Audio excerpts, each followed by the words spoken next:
Today we have gathered here to do Sri Ganesha Puja.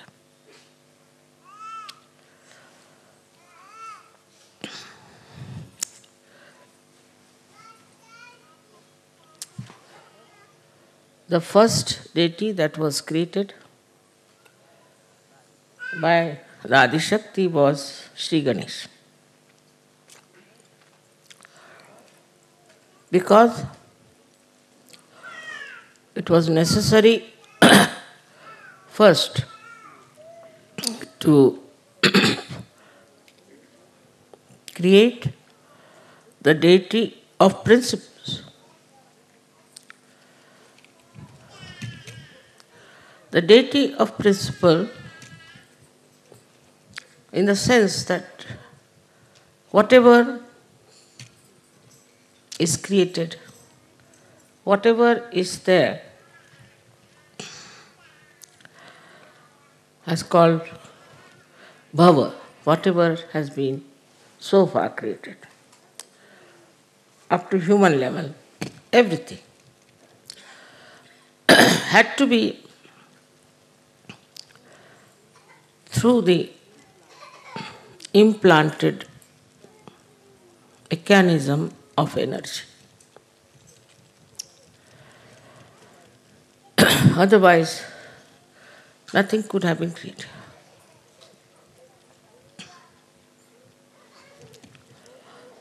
If you go into the matter, say sulfur dioxide, then sulfur and oxide go on deep into it till you reach the state when it is a molecule. Then you see these atoms of sulfur and oxygen, they oscillate. They oscillate with a frequency. There are 3 types of frequencies they use. Now imagine in the molecule, think of it. In the molecule of a substance, there is an energy which is active. Now one may say that why should be in matter there is energy? One can ask a question, why there should be energy in matter?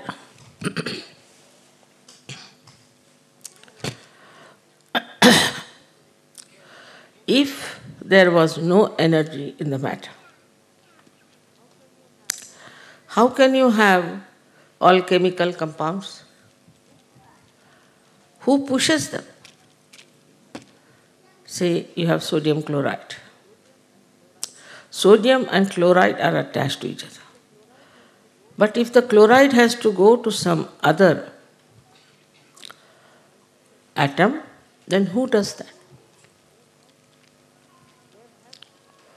There has to be some energy which is absolutely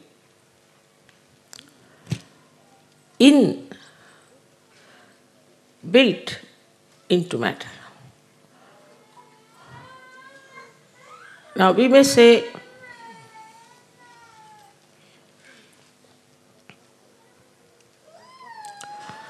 that what about water? You know water has energy. That's how we have hydrostatics. Even coal, even stones, all of them have got energy within themselves. And it is all controlled by the principle of Sri Ganesha. So though he is such a small, tiny little child, how great is his work and how much he has to work out. Now from matter you move, say, to living plants, then to animals, then to human beings. And everywhere his energy works. At the level of matter they might call it electromagnetic. But potentially it is the energy of Sri Ganesh which is electromagnetic at that point. Then it starts evolving, growing. That's how we have different stratas of energies that we see in different growth of the evolution.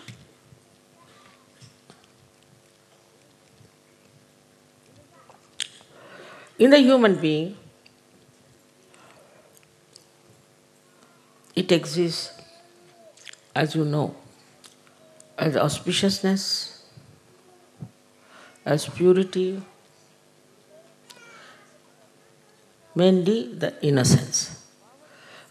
So the power of innocence is such a guiding factor. There's a difference between ignorance and innocence. If you are innocent, then to you, nothing is important except for love. For an innocent person who is not conditioned, who is not egoistical, who is not so-called mature, it is the love that it understands. It doesn't care for any wealth, any power, anything, but the love that it can feel, the pure love of a person. Innocent person has no understanding of gaining anything out of the love he receives or he gives. No sense at all.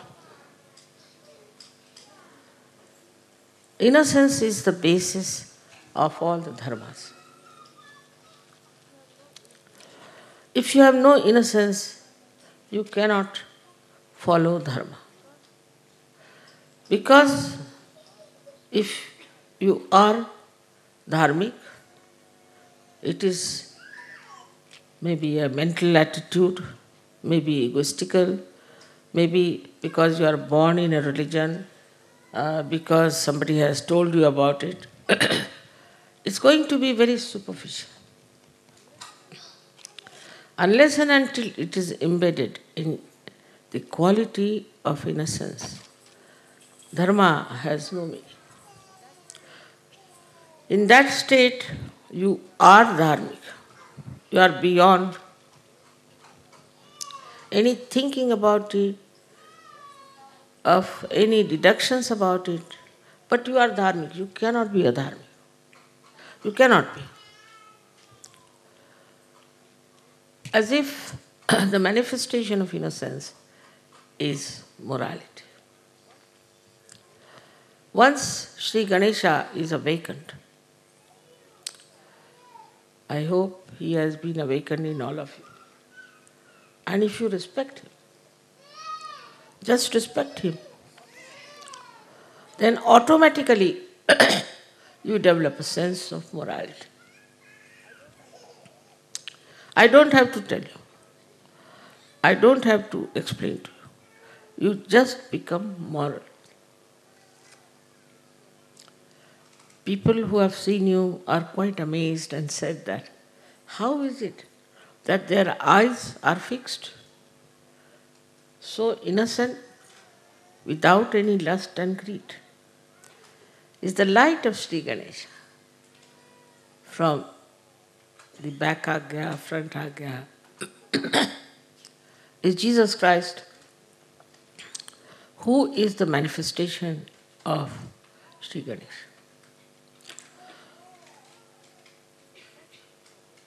It is impossible for Western mind to understand that Jesus Christ was purity. They can't understand. And they have criticized him and said horrible things against him. Somehow he is forgiving them. But one thing about Sri Ganesh is that that he worships his mother. Motherhood is very important. Motherhood in the women, motherhood in the father, and also in the children, has to be accepted as the mainstay of family life and society.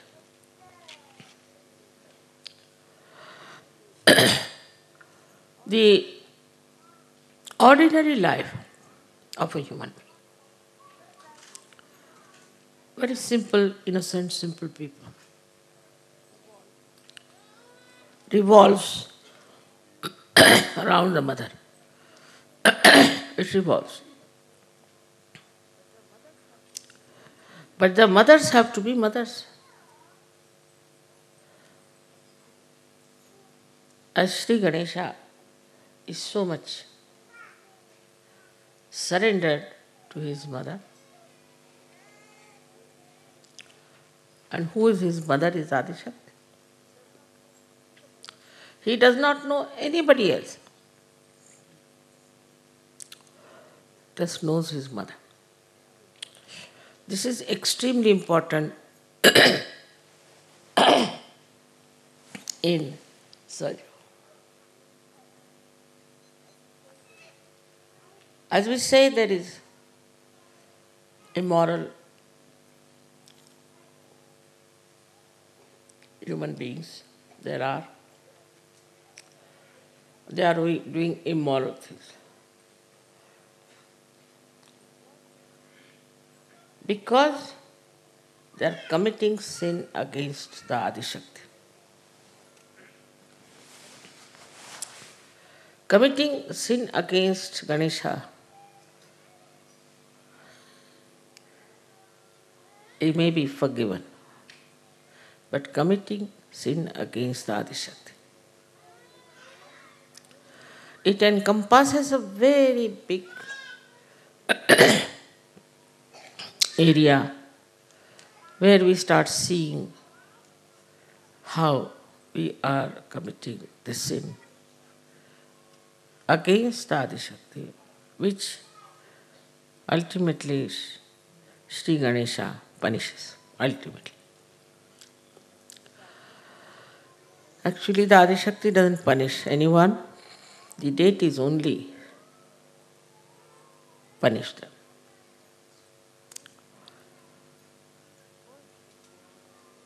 First and foremost thing that is to be understood, that innocence should be respected.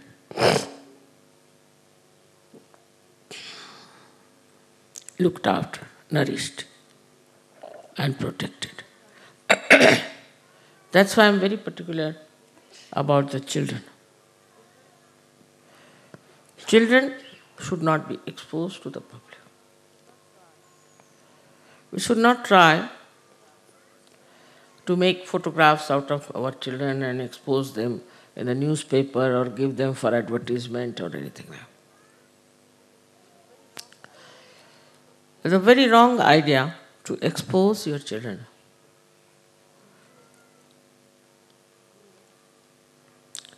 To gain some money out of them, in any way.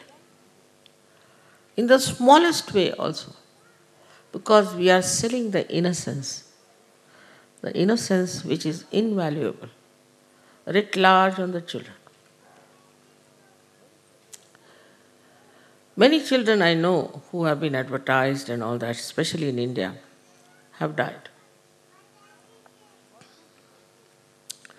Also, we have to look after our children with great care. But we go to two extremes, I've seen.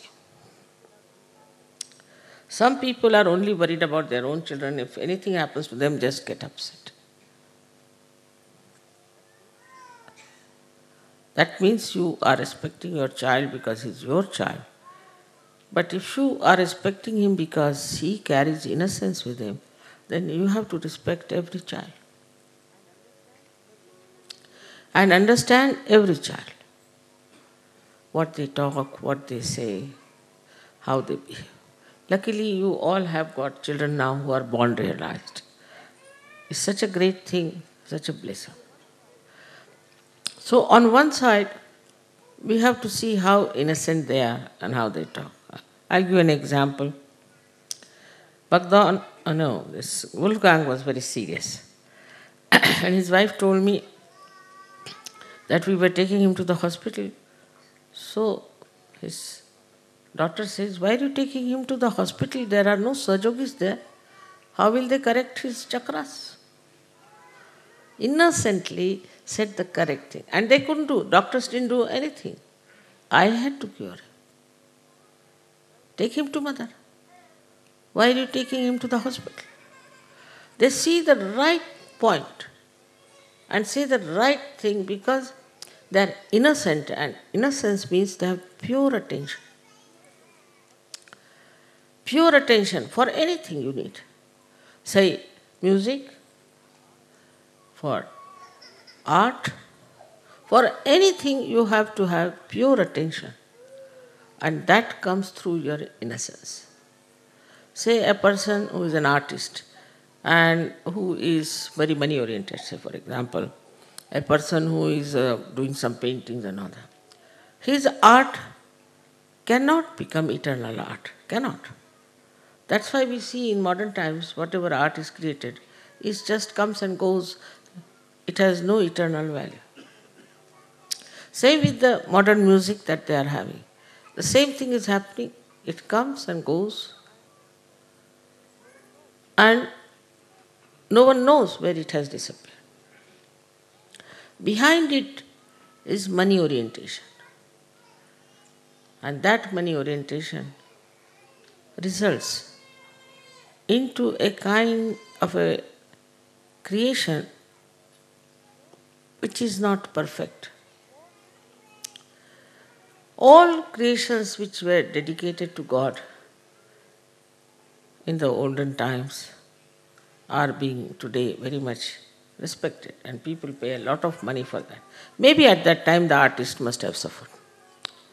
But they understood, innocent artists understood very much that if we have to express, we must truthfully do it, not to please the people, not to please anyone, but to please God. As you know that Michelangelo had a big fight with this Pope here because he couldn't tolerate nonsense that was coming from the Pope. All the artists always have been fighting, real artists. So this innocence also gives you a power of self-understanding. You know where you stand. A person who is innocent knows very well that he is standing on the pedestal of virtues. He should not give in to all kinds of nonsensical things which are very popular, maybe fashionable, maybe accepted. For what? For what are we going to sacrifice our innocence? What is our gain? Maybe some people are too brilliant and they may try to show off with their brilliance for a short time, but they don't remain in the eternal history. They go as egotistical people or as very dishonest people. Nobody respects them. So there is a big attack on the innocence of people. Big attack. First it comes from children. As you see this nonsense that is going on, which we hear about, I can't even understand why they do it. They do it on children, these funny attacks of abusers. It's just because they want to kill the innocence. Perhaps those who do it have no innocence in them, And they don't want the children to have innocence left in them. Otherwise, in India is something we can't understand, really, we can't understand. But it is becoming much more prevalent, much more fashionable now, because there is definitely an attack on innocence. Not only on children, but even on people who are innocent. Because those who have deliberations in criminality, in all kinds of sinful act, will never, never try to protect innocence. Never. Because the juxtaposition is there. They are doing something which they think is the best.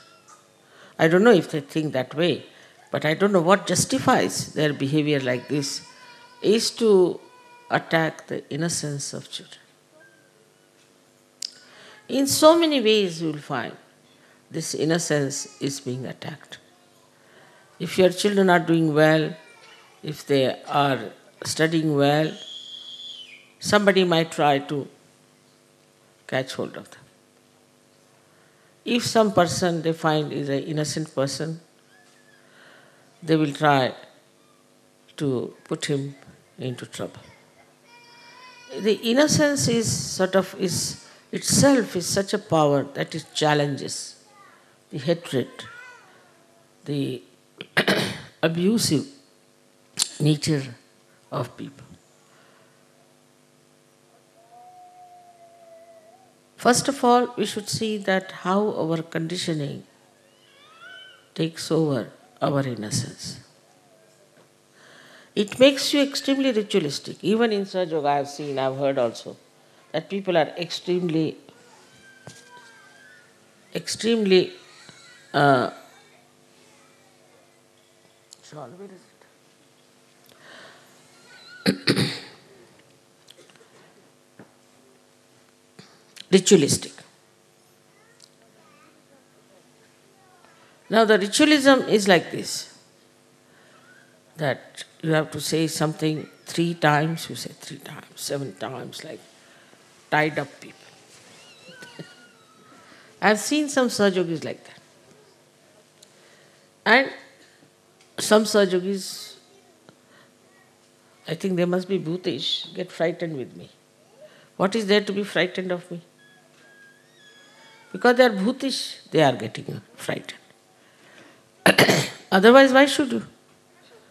I love you all, and you won't find a greater mild guru than myself. I don't think so. But they are afraid. Even if you look at them, they'll not smile, they'll be afraid. What wrong have you done? You have become Sahajogis. They are so ritualistic in everything. So one should understand a difference between a protocol and ritualism. An innocent child knows the protocol. I remember there was a child who came to see me in Oxted. And I said, let's go upstairs. So it was a small little staircase of wood. He said, what? Is she going to go up without a red carpet? This came into his head. You see. So for children, you see, innocent children, the worship, everything is not ritualistic. It is heartfelt. You feel it from the heart. How to do the worship. How to show your love is very sweet way an innocent person does it.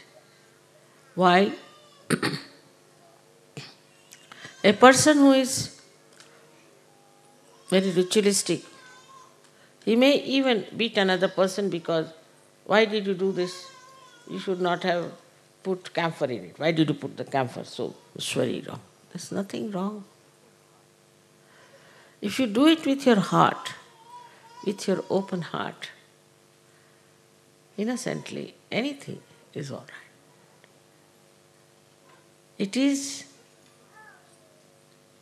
the open heart which is necessary, not the closed heart. Why did you do it? Why did you do it? Where did you see it? What happened? Nothing. Now you are in the kingdom of God. And here there are no such rules and regulations that you should be ritualistic. But everything has a double style. Now I say you need not be ritualistic. So, once I went into an ashram, I found everything was just like a pigsty. I said, what's this? Is this an ashram? Or what is it? So they said, Mother, you told us that you have to be innocent and you don't have to be ritualistic.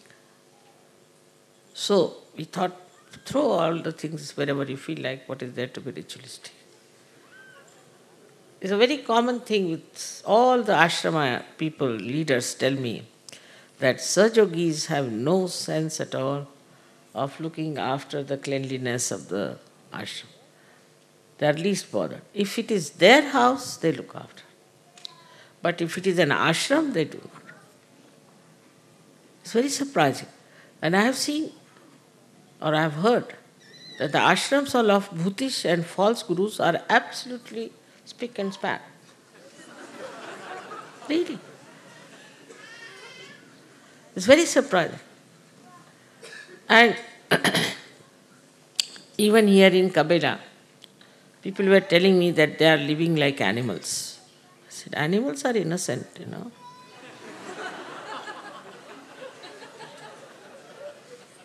You go into a jungle now. I don't know, we are going to take you this time into a jungle.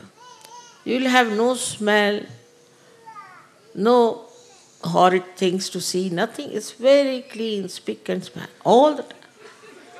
But you put one human being, you will immediately know there has been a human being. They have their own systems of keeping things clean. Even the tiger, who is an innocent thing, up to animal stage you are innocent. He has his own styles.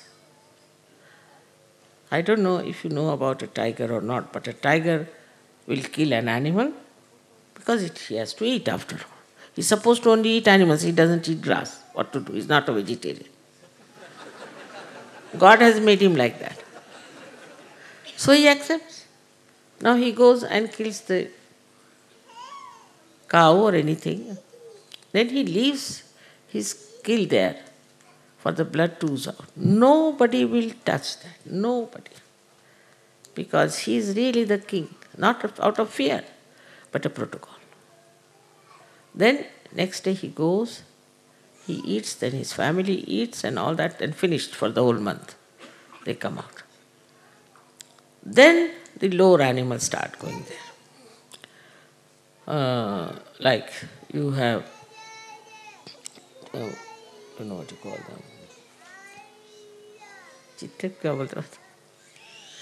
I miss in English. I don't know if they have leopards. Leopards and all these animals come out. And they start eating. Then even lower and lower till the birds. Still the crow, they stay back. Last are crows. Can you imagine? Such a system there. They go all the way from Siberia to Australia. How do they manage? Think of it. What gives them direction is innocence. And the innocence is magnet. It's a magnet. Actually, it's a magnet. In a human being, you do not find a magnet because it has now evolved so much, but it starts just like a magnet. So they know which is north, which is south, east and west. Even a little bee, you find, and put a mark on it. It goes to the place from where it has come. How does it find? Its own way. Is the innocence is like a magnet, acts like a magnet. Even in the fishes. Just imagine how fishes have direction. We don't have. I mean, human beings can be lost. Many times I am lost with so many drivers I've had.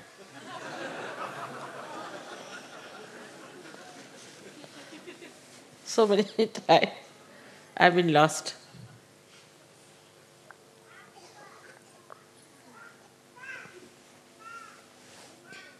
But animals never. You know, if you take a dog and you don't want the dog, you leave him about, say, 50 miles away, he'll come back. How does he find the way? So, their qualities which are built in within them through their innocence are actually the qualities of electromagnetic force and also pranava. That is, when electromagnetic force is charged with Ganesha's principle. That's why they are so systematic. They are so clean.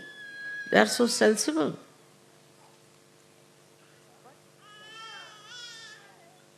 But they are not ritualistic. They are not ritualistic. Whatever God has given them, they have accepted, they are bound by that. They are bound and they live with that boundary. Even if you go up to the stage of animals which live with human beings, they too are very affectionate. They just want love, nothing else. See, one day if you do not care for your dog, he will just not eat his food. Not eat his food. You wouldn't care for the food. It is so remarkable, even I have seen among children, how they just want love. They don't accept anything else but love. But as soon as they start growing up, you see, especially in a materialistic world, then the whole materialism comes.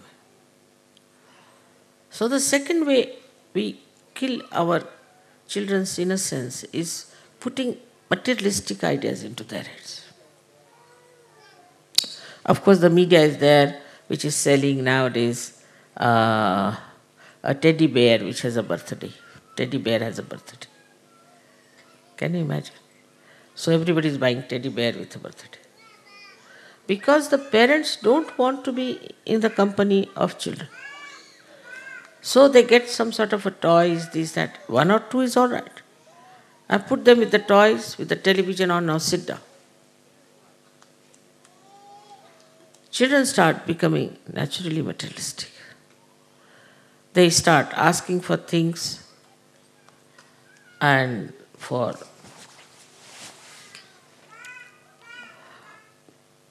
demands of such kind that sometimes one is surprised.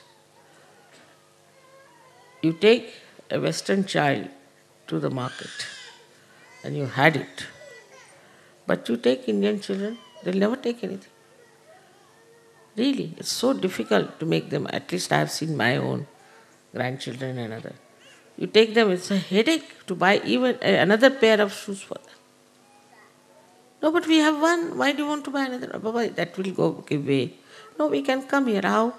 We can come in the car or else we can walk. But you will have no shoes, nothing.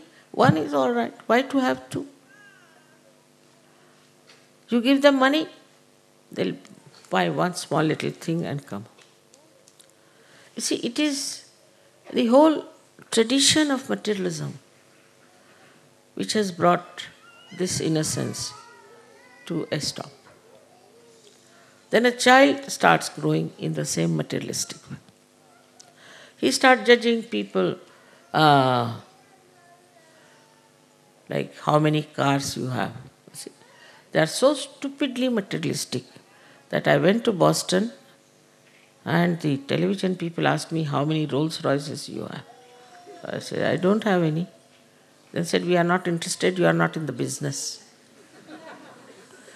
This is what is Now the mind of people in the West who have grown up, but even the children, today they want this, tomorrow they want that. All the time there's a competition for materialistic things.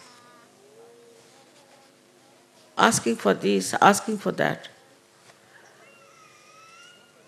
Just imagine what a race will be there after some years when there'll be just people who will be only worried about collecting things and buying things. I mean, buyers and sellers, nothing else. So you have to be very careful with your children that you do not pamper them. Do not get too much worried about them. Do not keep them on materialistic level. Find out. If they are going on a materialistic level, bring them down. It's very simple to do that. And one has to work it out because we have to save our children and their innocence. Now for the other Sahajogis who are grown up and who are very mature. They are very innocent, I must say. I must admit that they're very innocent compared to the society that is around, no doubt. One has to really admire the way they have become so innocent, the way they are understanding this divine music and all that is really creditable. But still, this innocence, if it is not spread, if this innocence doesn't work out, then it will rust. You will not grow. Your IQ will be less than the others, I can tell you this. They are growing in materialism, all right. Their IQ is growing in materialism. But your IQ will not grow unless and until you spread this innocence around. Now you know how to do it. It is the power of Kundalini with the help of Sri Ganesha. He helps you at every chakra. I have written that he is the vice chancellor of every university where he has to stamp. He is at every point. But you have to understand that this has to spread. It has to become collective. It has to flow. So, to become that, what should we do ourselves? That we should try to organize programs. While people will be enamored by your innocence, no doubt, they'll be surprised, how are you so innocent? How can you be so nice in these modern times? No doubt about it. But in that, doing that so, try to be innocent yourself. You should not be cunning, you should not be smart. You should not try to show that you are very brilliant or anything. Because the ego might in between come and try to put ideas into your head. It's better to show that you are innocent and to be innocent inside. The whole inner being can be really charged with the energy of Sri Ganesha, no doubt. And the outer life becomes innocent. Becomes innocent. I mean, I don't know banking, I don't know money, I am quite bad at everything, all right, at worldly things. But I'm not cunning, I'm not sort of smart, as you can see. But still things are working out because of the inner power that one has. So depend on your inner power and manifest it outside. Inner being, which is Ganesha, is the same in all of us. The whole system is the same in all of us. Chakras are the same in all of us. Only thing we have to keep our innocence absolutely free of all this worldly nonsense like a fashion, this, that, immediately you will find that your being will manifest. Being will manifest. Now just think of a simple thing like that. I am an Indian. And nobody knows me. But whenever I have my lecture, I have at least 5 to 6,000 people. How? How do they come to my lecture like that? Anywhere in the whole world, minimum. Sometimes even much more. What's so special? So when handling the people, we are Sajogis, we are saints. We have to talk to them like saints. We have to behave like saints. And they should in no way feel that we are cunning or we are interested in something else. So, once you start doing that, flowing your innocence, all the gods and goddesses will help you. Your creativity will be thousands times more than normal.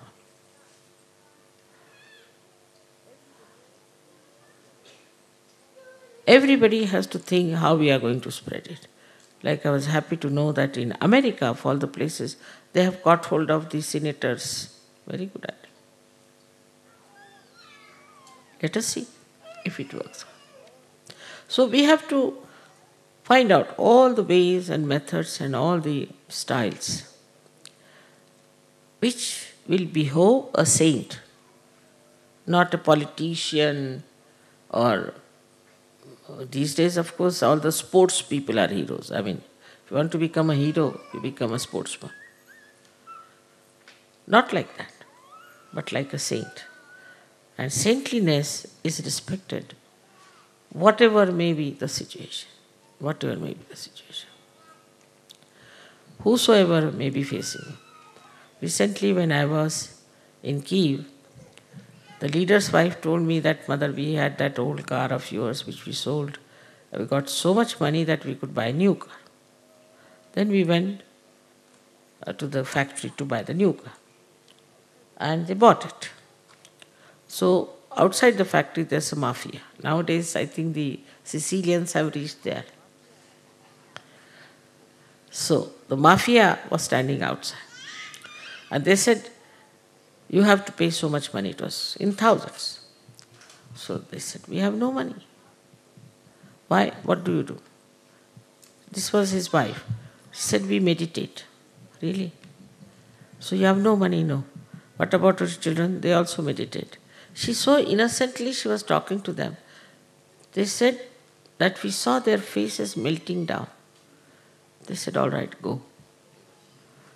They forgot that they were supposed to get money out of that. Or they take the car. They confiscate the car or take the money. They said, all right, go. They told me this story. So, your simplicity always helps you. Your innocence always helps you. And it has such an impact, such an impact. I tell you that a personality, what we call in Sanskrit is a vigraha. Vigraha means a personality which has a coefficients. The person who is innocent has such a great coefficients that it can charm anybody. But first and foremost thing, that we have to be innocent. Not to so much worry about money,